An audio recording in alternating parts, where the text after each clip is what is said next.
There's nothing I love more than LEGO Batman and being naked. So today, I want to see if it's possible to beat the first LEGO Batman video game without ever changing suits. The rules here are pretty self-explanatory. We avoid hopping into these suit swappers right here unless absolutely necessary. In which case, each time we go into one, we add a tally to our counter. Does sound good? It better, because we're going now. So instead of starting in episode 1, we're going to begin in 3 for reasons I'll explain later. 3-1 is a better level to begin with anyways, as it covers most of the major tech we'll be using to skip otherwise mandatory suit swaps. Right away we're going to do something called a battering clip followed by an admin clip. Don't worry, it's not too complicated. Battering clips just allow you to sandwich yourself in between walls and LEGO objects, since pulling out your battering displaces where your character is standing. From there, we can then use Ctrl-Alt-Delete on our computer to lag the game, clipping through the wall when we exit the menu. These will be used a ton in this run, and that admin clipping has a whole lot of uses we'll get to later. Anyways, once we're into our green room, we can use our third trinity of special techniques known as a BDJ to grab and climb this ladder. BDJ stands for Battering Double Jump. If you recollect your battering while you're in the air and still holding down the attack button, you'll get a second set of jumps you can chain together to cross large gaps like this one. Another BDJ can then be used to skip the gas in the next room, and once again to jump over the toxic pit. You'll want to make sure you're playing as Robin here, because his wall jumping is vital to scale this giant fence and make it to the end of the room. Finally, we arrive at our last major roadblock, this bridge. I messed around with trying to BDJ over, but it was just inconsistent and I never got a good attempt. And that's when I remembered punch launching. When you have a really high frame count in the earlier LEGO games, the physics get weird. In LEGO Batman 1, this allows us to get crazy high velocity when we punch against sloped objects, like this gray thing back here. Once we get enough height and do not get stuck behind the fence, we can make one final huge jump to the other side of the gap, do one final punch launch to skip the magnet wall, and be on our way. The Mad Hatter fight is nothing special, but Little Fun at the big top has a lot of suits we need to skip. The demo suit, the sonar suit, and the attract suit are required for progression, so let's start chipping away. For starters, if we wedge Batman in between this metal flag structure right after building it, we can do an admin clip through the door, skipping the first demo suit. Then, to skip both the sonar and attract suit, we can use Robin's wall jump to get out of the water by the raised ground, and to do a punch launch on whatever this thing is to clear the room. Everything after that is pretty standard, but I still like going out of bounds here just to show off. Once again, the boss fight doesn't need any special abilities, and because we have no real reason to play the vehicle levels, we're on to our second to last level of the first or third episode. Listen, it doesn't matter. You might be thinking to yourself that with all the cool strats I've shown you thus far, really nothing could stop us. I mean, we can walk through walls, get insane jumps, and do things I haven't even begun to explain yet. What kind of scenario could slow us down? Well, let's get to our friend Killer Moth and see. Right away, we know we have to beat Moth to the club entrance, or we have to go grab the bomb suit to blow it up. If we admin clip on the back dumpster and walk all the way around the backside of the map, we can skip the trigger that sends Moth running, and get to the door first. Then, inside the club, we can do a series of jumps as Robin to get all the way up here, and drop in player 2, which puts Batman up top. This lengthy process skips the tech suit, and one more battering admin clip off of the arcade machine skips what would otherwise be another bomb suit pickup. But here, things get messy. After clipping through yet another wall to get around the fire, we reach the Killer Moth fight, where, well, we're sort of stuck. Even if we do get ourselves up to the top platform where Moth lands, he doesn't take damage until the light bulb gets turned on. I spent so long looking for other solutions that he eventually gave up on flying altogether and just started hanging out with me on the floor. Unfortunately, all I could do here was pick up the bomb suit and the tech suit. As far as I know, these are mandatory for the fight. Now, I'm not saying this is impossible. There are some theorized ways to get around this suit usage, and a couple other required future ones. So stick around to the end of the video if you want to see what might bring our total number down to 0. In this final level, you normally have to use a whole ton of different super suits to get through, like the glide or the magnet suit. But of course, the broken nature of the game has you covered. All it takes in room 1 is a tight fence jump up as Robin to BRC, admin clip, and pull out your battering again to upwarp to get all the way to the top of the tower. Almost. Room 2 is pretty standard, with the main skip here being another upwarp right below this railing to skip the whole annoying right side of the room. Then it's only a couple more BDJs to hit the bells, kill this guy, almost kill these guys, and work our way backwards to episode 2.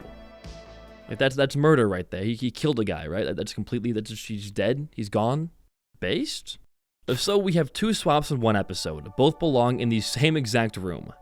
Let's hope Power Crazed Penguin treats us better. And there she goes again. It does not bode well. Look, you've all seen enough of my 1 billion LEGO Batman videos to know how this first room goes. You wall jump here, tightrope here, etc, etc. It's room 2 that throws a wrench directly at my forehead. For the first time ever, I can't just glide over everything. And I can't really magnet walk up the wall either. Sure, we can get across this gap pretty easily, but here I was stuck. After a bit of fooling around, I realized I could stand on this side of the magnet wall, but not the other.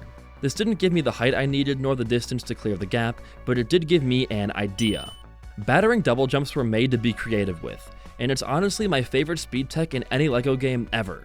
And here, we're going to chain one alongside Robin's wall jump to get even more vertical height to make it all the way to the top of whatever this is supposed to be, and easily make this jump across. After using another BDJ to clear this gap, and another to grab the ladder, and another here, we can bait Catwoman into following us off the ledge, ending the level instantly. Once again, vehicle levels just don't count, so let's go under the city. I wasn't too scared for this level initially. I knew you could skip the demo suit with a weird door swap jump, and you could use the water to get out of bounds to skip the dive suit and another demo suit usage. But then things got harder. Because we can't use the glide suit, we had to do a really tricky BDJ. Like every time I would try it, the battering would take a different path back to my player, making the timing really hard to work with. In fact, even my successful attempt was scuffed. I managed to land on some collision right below where I wanted to be, and luckily swapped back right before Batman took a dive. So there's that, I guess? Don't worry though, we've still got even more problems. Sure, we can use a BRC to fall into the next room and fix the stairs with no issue, but then we have this tank. I exhausted all of my BDJ-able objects trying for another wall jump, and I was now stuck. I had a flashback to a video I had made a couple of years ago on the world record history of LEGO Batman speedrunning, and remembered an ancient, and I mean ancient strategy of guided sliding. The edge of this tank isn't standable, it just slides you off, one side or the other. But if you perfectly angled and adjusted yourself as you slid, you could cross the whole thing without falling off. You need speed, positioning, and a little bit of luck, and it didn't take long for all 3 to come my way. Killer Croc took no time at all, and we only had 2 more levels to go. Zoo Company had some pretty well-known skips to get past the first room, just an admin clip at the top of the gift shop, but I had no idea how I would get past the sonar suit. I knew the tech suit wasn't needed. There were tons of ways to get inside that tiny room without it, like this punch launch around the back, but I had never seen anybody skip the sonar. This led me to message to Hamster, someone who's given me a lot of help with Batman videos in the past, and he sent me a link to a speedrun done by Tomton, where he uses a wall jump BDJ to get on top of some invisible lamp collision, then another wall jump BDJ to get on top of the room's invisible wall, and then BRC downwarp into the door. Yeah, this didn't look fun. I got the lamp jump pretty easily, and I got on top of the invisible wall, but the downwarp was giving me a lot of trouble. I kept falling off and having to restart the whole room. When I did get it though, it felt great, and I was rewarded with an unskippable suit. Despite all of that, you cannot skip the bomb suit at the end of the level. You need it to enter the boss fight, making this level a total of 1 suit swap. There are some potential skips for this we'll go over later, but for now, let's end off episode 2. This one is kind of anticlimactic. The only suit you get here is the glide suit, and some BDJs render a lot of its uses moot. Once Penguin jumps down from his perch, just throw him into the toxic waste and forget the level even exists. 2 episodes down and 3 suit uses. The 1 suit per episode average isn't looking good, and it's up to the Riddler's revenge to bring it home. Earlier in the video, I said I was starting in episode 3 instead of 1, and that I would explain why later. Well, later is now, and the reason is viewer retention. We get absolutely f***ed right away in the very first level of the game. We can BDJ over the first metal truck, but good luck getting past this behemoth. This requires us to pick up the bomb suit in room 1, and carry it all the way to the Clayface fight. At least we can skip the tech suit by doing wall jumps and BRCing on the glass wall, but yeah, not a great start. Speaking of that view retention, here's another interesting statistic. So, like and subscribe. This feels kind of dirty. Ice Cream Factory, woo! This was one of the 2 levels I had to use a guide on, the other being Zoo Company, to foreshadow how complicated this can get. Obviously, we can't grab the magnet suit in room 1, but by wall jumping up the snowman and spamming the drop-in button for player 2, Batman spawns behind the door for room 2. We also can't grab the glide suit in the next room, so we have to make the jump across without it. Funnily enough, because I haven't played this game casually in years, I actually forgot how to do this room without gliding and got stuck, not realizing that there was a turnstile you could build right in the beginning. It's a little embarrassing. Anyways, once we're past all of that, we can use a BRC to upwarp to the top of this magnet wall, build the grapple spot, and maneuver both of our players to the end of the room. We haven't used drop-in warps too much in this run, but it's the same principle as the beginning of the level. By moving our camera straight up and jumping in this corner, we can trick the game into spawning player 2 behind the door, skipping yet another magnet wall section. It's all pretty normal until we get to Mr. Freeze, some tight jumps, a BDJ, and some help guiding Batman through the maze of killer ice cream pits. And this gets you all the way to the boss fight, where punch launching renders the magnet sections moot once again. For the 3rd time, there's no need to play the vehicle level, which sucks because it now means we're at a poisonous appointment, the worst speedrun level on the hero side of the run. Okay, to be fair, it used to be a lot worse, but it still kind of sucks. The first room normally requires the Sonic suit, but we can skip it by admin clipping through the side of the wall. Because we don't have the sonar suit, we have to then BDJ over the plants, but we also have to make sure we're playing as Robin, as the next skip requires his wall jumps if we mess it up, which I did, quite a lot. This is plant skip, and it sucks. The process goes like this. BDJ off the plant, stand on the thin door, face backwards when you're sliding off, and pull out your batarang. Make sure you're holding up though, because if your batarang targets the plant, it won't work. After you've wedged yourself behind the plant, admin clip, let go of your batarang, and walk into the door. It may not sound that hard, but go try it yourself, you'll see. All of that just to skip 1 attract suit. Surely we'll catch a break from here. Well, yeah, kind of. I mean, this jump is sort of hard and the admin clip requires a really precise and well-timed jump, but from there it's just your average boss fight, no suit required. Meaning we're at the last level of the last episode, the big finale, and it isn't without its difficulties. You can do most of the first area as normal, but to skip the glide suit you'll want to drive the car as far as you can off the cliff and jump across, which is fairly easy to do. You can punch launch up the side of the lower tower to avoid using the magnet wall, and enter the bank still clean of any suit.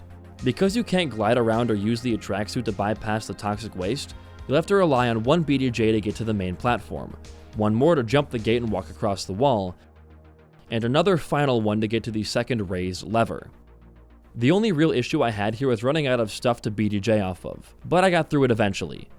And yeah, it's not like you need to do anything special in the button room or the boss fight. So we're done. That's it.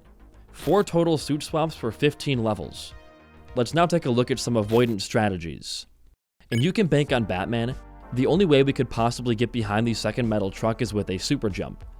These are hard to explain, but it's essentially of using the respawn point of a character and having them jump path through a specific wall or room transition and stopping them in their tracks. I go more in depth on them in this video here, so go watch that if you haven't. There is one doable with the red car you build earlier on in the level, but the issue is getting that car past the first metal truck. If we find a way to do that, 1-1 is solved.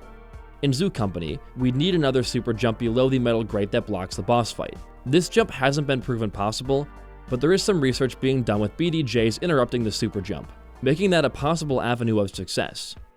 Finally, there's In the Dark Knight. A super jump wouldn't help us here. We need both suits to beat Killer Moth. What we need instead is an ultra kill. Remember how we pushed Catwoman off the ledge to end 2-1? Well, we need a way to drain Killer Moth's heart so fast that it doesn't have time to switch phases. Time will only tell how runners figure that one out. So, as it stands, you need to switch suits 4 times to beat LEGO Batman the video game. This video took a while to make, so consider leaving a like if you enjoyed. Let me know down below what kind of challenges I should try next. But in the meantime, I'm gonna start working on the next video. Stay tuned for that, and thanks for watching.